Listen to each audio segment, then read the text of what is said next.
ఈ ట్రైన్ మనం ఎందుకు తయారు చేసామంటే ఒక సెమీ హై స్పీడ్ ట్రైన్ కావాలి మనకి, ఎక్కువ స్పీడ్ తో వెళ్ళాలి, వరల్డ్ క్లాస్ ప్యాసింజర్ ఎమ్యూనిటీస్ కావాలని చెప్పి మనం వేరే దేశం వాళ్ళని సంప్రదించాం. సో వాళ్ళు ఏం చెప్పారంటే మనకి ఎక్కువ కాస్ట్ డిమాండ్ చేశారు, ప్లస్ టెక్నాలజీ అన్నది మనకి ట్రాన్స్ఫర్ చేయనున్నారు అనమాట.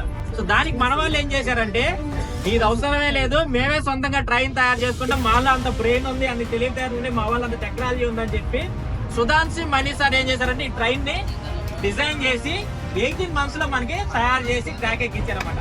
సో సుధాన్సి మనీ సార్ కి గట్టిగా చప్పట్లు.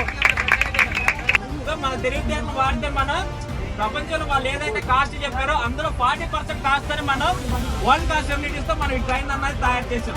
సో మన ఇంజనీర్లు అందరికీ చప్పట్లు కొట్టాలి. రాబోయే రోజుల్లో ఇలాంటి వందే భారత్ ట్రైన్లు చాలా చూస్తూ ఉంటారు మీరు.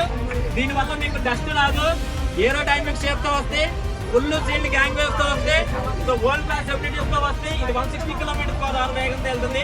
సో అపరిచితులు ఎవరో లోపలికి రారు, దానివల్ల మీకు రాబడీస్ జరిగే, దొంగతనం జరిగే ఛాన్సులే ఉండవు.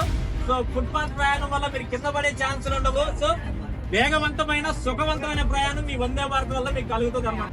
ఇలాంటి అద్భుతమైన ట్రైన్లు తీసుకొచ్చిన సుధాన్సి మణి గారికి, మన గౌరవ ప్రధానమంత్రి గారికి, సో అందరికి గట్టిగా చప్పట్లు కొట్టి శుభాకాంక్షలు తెలియజేయండి.